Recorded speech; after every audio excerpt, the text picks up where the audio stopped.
quitte ton peuple, quitte la maison de ton père, va dans le pays où je te dirai, je ferai de toi le père d'une grande nation, et ton nom sera grand, sera une bénédiction pour des nations, et les peuples de la terre seront bénis par toi. Oui, une des bénédictions de Dieu pour Abraham dans la Genèse chapitre 12, verset 1 à 3. Donc nous allons voir ici que Abraham a été appelé dans la maison de son père, dans la maison d'idolâtre, dans la maison de son confort pour aller dans le pays où Dieu lui a montré, l'a mis dans le cœur de partir. Est-ce que Abraham a accepté de partir et est-ce qu'il est allé seul? Non, Abraham n'est pas allé seul, lui il a accepté de partir. Il est allé avec l'autre, son neveu, il est allé avec Sarah, sa femme, il est allé avec beaucoup de monde pour le servir et travailler ensemble. Il est allé avec son bétail. Maintenant, en cours de route, qu'est-ce que Abraham devait beaucoup y penser? Moi, si j'étais à la place d'Abraham, c'est de penser à comment vraiment m'habiter, comment manger, comment nourrir le peuple que j'ai envoyé avec moi. Donc tout ça est une grande préoccupation et j'en suis sûr que Abraham était préoccupé à toutes ces choses-là. Maintenant, j'aimerais bien savoir comment est-ce que la foi peut agir dans ça, dans la vie d'Abraham à ce niveau. Moi, je crois et j'ai foi que oui, Dieu, lorsque tu acceptes de faire sa volonté, il vient et lui-même pour t'aider et à faciliter la mission. Et voilà que c'est Dieu lui-même qui parle à Abraham, qui conseille Abraham, qui prêche à Abraham, qui montre les choses à Abraham que personne n'a encore entendu et compris. Et à travers Abraham et sa progéniture à jamais, la terre est tout à fait bénite et notre Dieu est reconnu à travers le monde entier. Nous rendons grâce à Dieu pour cela. Aujourd'hui, j'aimerais bien prendre cette opportunité aussi pour parler de mon histoire, de ce qu'on avait commencé depuis fort longtemps, pour dire la suite de ce que j'ai commencé, qui dit, maintenant que j'ai quitté l'église catholique, quelle est la suite? La suite, c'est simple. Quand tu quittes un endroit pour des choses que tu ne connais, pour des choses qui t'ont vraiment tourmenté la tête, alors qu'est-ce que tu fais? Tu essaies de connaître, d'avoir une bonne connaissance sur ces choses-là et voir quel chemin prendre demain pour ne pas tomber dans les mêmes erreurs. Alors, tout cela, ce n'est pas possible. Tu vas toujours tomber dans les erreurs parce que les erreurs sont humaines. Tout ce que tu peux faire, c'est seulement prier Dieu. Et quand tu pries Dieu, Dieu te met sur le chemin qu'il faut prendre afin que tu puisses connaître la vérité. Maintenant, quel était le chemin?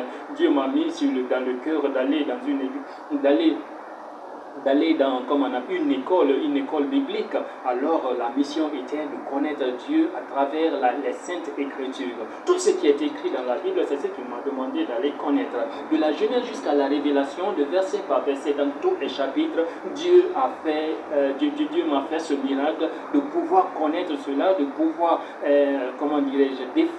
défricher ce qui s'y trouve dedans en m'envoyant dans une école où on a appris tout cela. Et je rends grâce à Dieu pour ce grand homme de Dieu américain qui n'est plus, Pasteur Chuck, qui nous a beaucoup aidé à travers les audios que nous étions en train d'écouter. Et la Bible est là devant nous, un professeur qui nous enseigne aussi beaucoup. Oh, Dieu soit loué pour cela.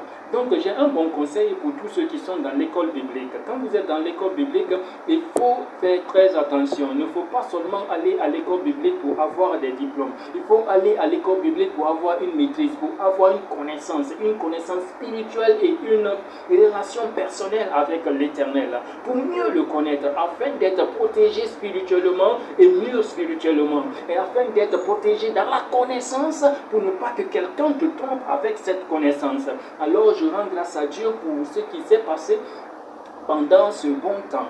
Et maintenant que j'étais avec, comment on appelle ça, dans cette école, qu'est-ce qui s'est encore passé de très bon dans cette école? Il y a beaucoup de choses qui se sont passées et j'aimerais bien rappeler ça, ce que Jésus-Christ nous a dit dans le livre de Luc, dans le chapitre 15, là où on nous parle un peu de la brebis perdue. La brebis perdue, lorsqu'on la retrouve, elle revient à la maison, c'est une grande joie. Oui, alors c'est un peu cela qui est la mission, une grande mission de tous les chrétiens, une grande mission de tous les missionnaires, une grande mission pour ceux qui sont appelés à servir le Seigneur. C'est-à-dire, il faut faire la volonté de Dieu. La volonté de Dieu, c'est de chercher la brebis perdue, la ramener à la maison. Mais lorsque vous êtes à la recherche de cette brebis perdue, lorsque vous trouvez cette brebis perdue, pour la ramener à la maison, ça devient un autre grand problème.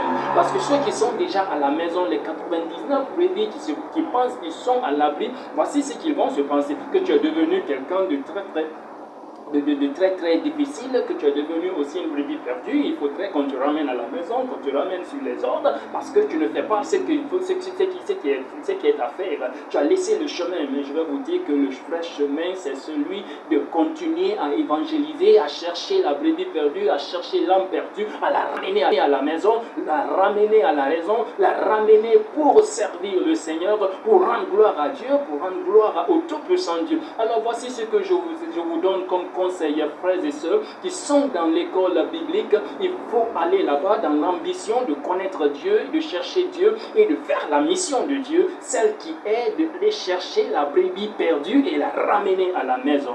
Alors, quand on a fini maintenant avec la Bible et que maintenant on a eu cette connaissance, nous avons eu des diplômes, qu'est-ce que je vais faire maintenant de ces diplômes? Qu'est-ce que je vais faire maintenant de cette connaissance? C'est ce que je vais vous en parler dans la prochaine vidéo que je vais faire. Alors vous saurez comme ce que j'ai vraiment fait. Alors nous allons parler de beaucoup de choses, parce que dans cette parole de Dieu, dans cette connaissance de Dieu, il y a beaucoup, des millions de branches qui viennent. Alors nous allons beaucoup les toucher, tels que un missionnaire marié, un missionnaire dans une église en train d'aider un pasteur, un missionnaire avec le business pour survivre dans sa vie, un missionnaire dans le ghetto, un missionnaire avec les autres, un missionnaire dans le marché, un missionnaire partout un peu. Nous allons parler de toutes ces choses-là, parce que ce sont des choses dans lesquelles je suis passé, des choses qui m'ont vraiment blessé,